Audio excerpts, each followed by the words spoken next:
new article came out today, and it was covered on the Drudge Report. Fukushima radiation has reached North American shores. They point out that scientists at the Wood Hole Oceanographic Institution detected small amounts of cesium-134 and cesium-137 in samples of seawater that were taken, in this case, from Vancouver Island, British Columbia. Now, they try to assuage us each time by telling us, don't worry, these levels are very low. But understand that these levels are, that radiation is cumulative. And if radiation is in all of the seafood that you're eating, then it is accumulating each time you're eating the seafood. And we should be concerned about this because Fukushima is still not under control and because we could have this incident anywhere. Now, this is not something that is new, of course.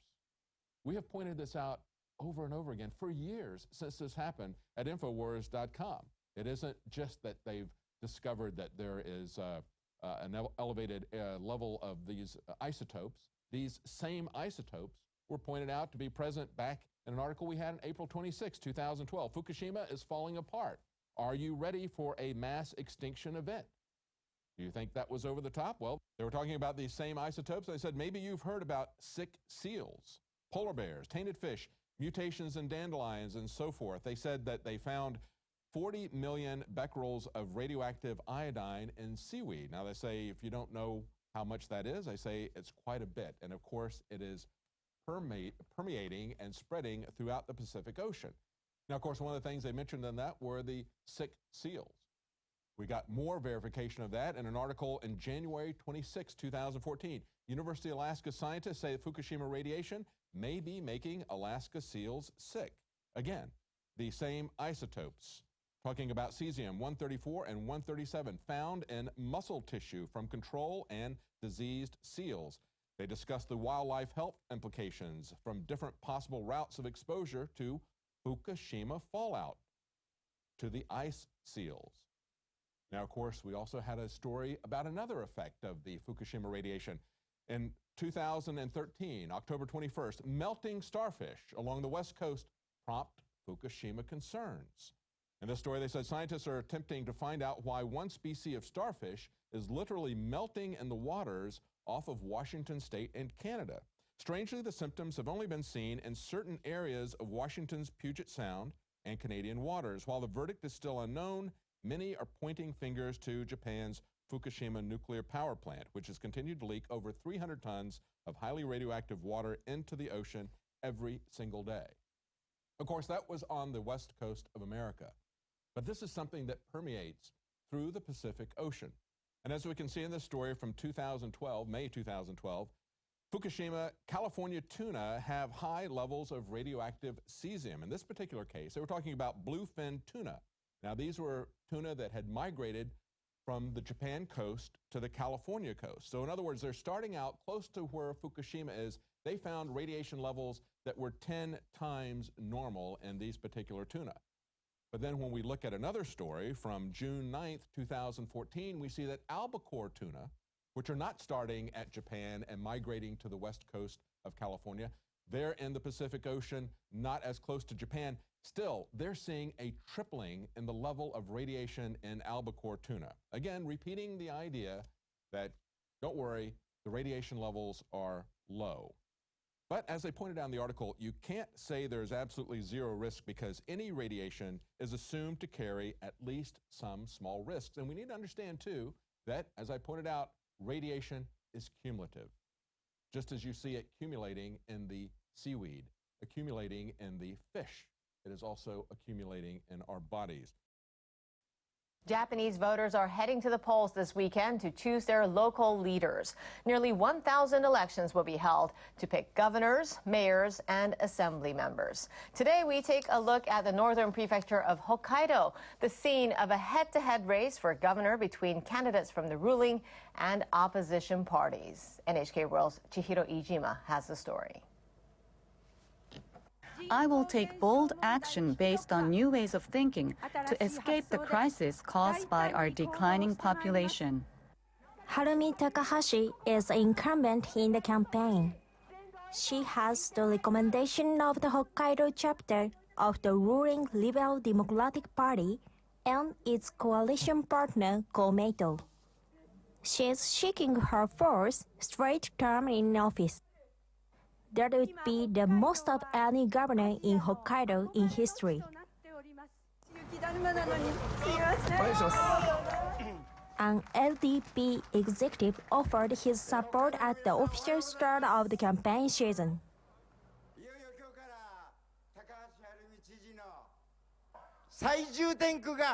Hokkaido is the most important district in the election. Politics is real life. 3 terms, 12 years of results. Harumi Takahashi is the only one we can depend on.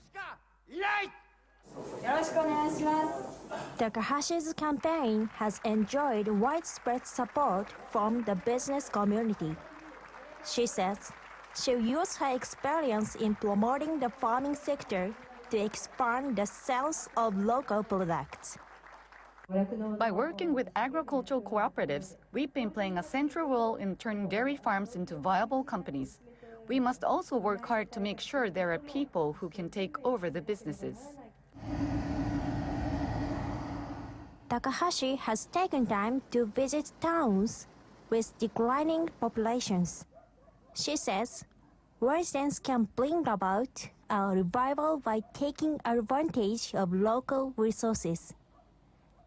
She's pledging to attract overseas tourists as a way of creating jobs. And she says she'll try to promote renewable energy. Takahashi's opponent in the election is Noriyuki Sato. He's supported by the Hokkaido chapter of the opposition Democratic Party of Japan.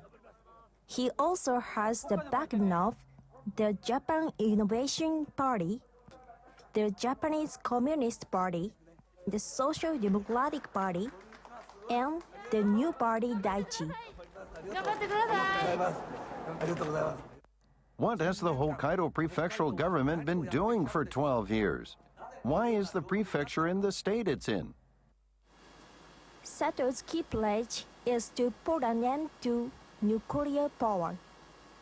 He is campaigning against a restart of a local nuclear plant. If Hokkaido is hit by an accident similar to the one in Fukushima, it will devastate our primary industries and our tourism sector. No more nuclear power plants in Hokkaido. Sato was joined on the campaign trail by Yukiko Kada, the former governor of Shiga Prefecture in central Japan. She also opposes nuclear energy. Sato's campaign isn't bound by political parties or organizations. His work as a newscaster has taken him to every corner of Hokkaido. He's the best choice for governor. Sato is positioning himself as an independent in an effort to rally support from undecided voters. He is alarmed by the falling number of workers in the farming industry. He says there is no effective system in place to help farmers make a profit. He's pledging to set up firms all over the prefecture to help them process and sell their produce. The campaign is the first head-to-head race for governor in Hokkaido in 40 years.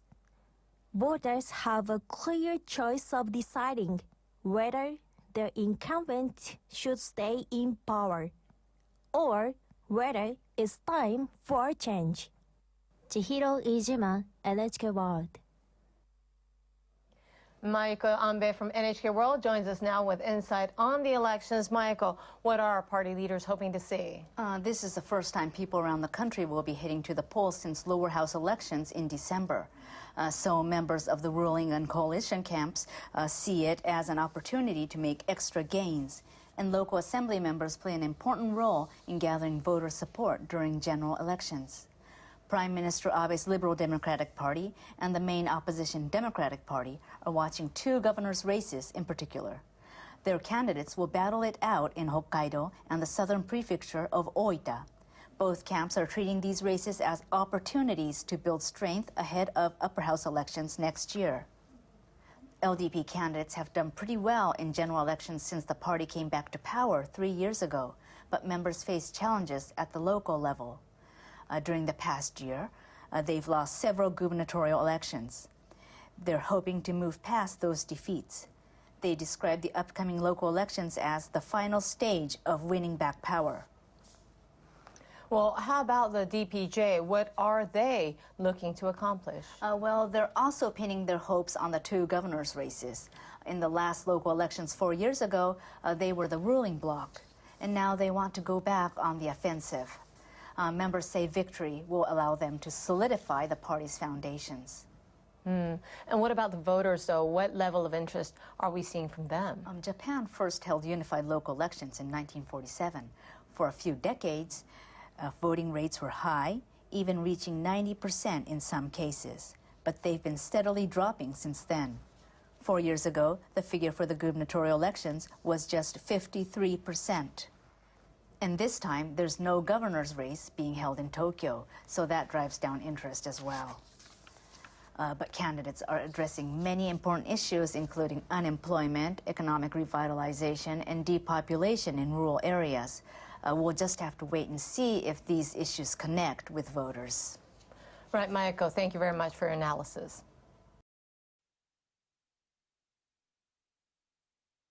Wednesday was a special day for a group of school children in Fukushima Prefecture. That's because they got to attend the opening ceremony of their brand new high school. Most of the students at the ceremony were unable to return to their old school because of the 2011 earthquake, tsunami, and nuclear disaster. Futaba Future School was built in the town of Hirono. It lies about 25 kilometers from the crippled Fukushima Daiichi nuclear plant. At the ceremony, Fukushima Governor Masao Uchibori offered words of encouragement.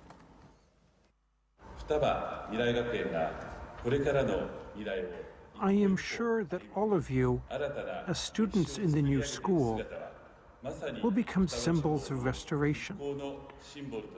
I hope you will create a better environment for Futaba in the future. There are 152 students enrolled in the school. 97 of them come from towns and cities near the nuclear plant. Many residents are still barred from returning to their homes because of evacuation orders. As one of the first students in this school, I've decided to create a new school tradition that will last for 10 years or even 100 years. The school plans to cooperate with other schools in Fukushima that had to relocate.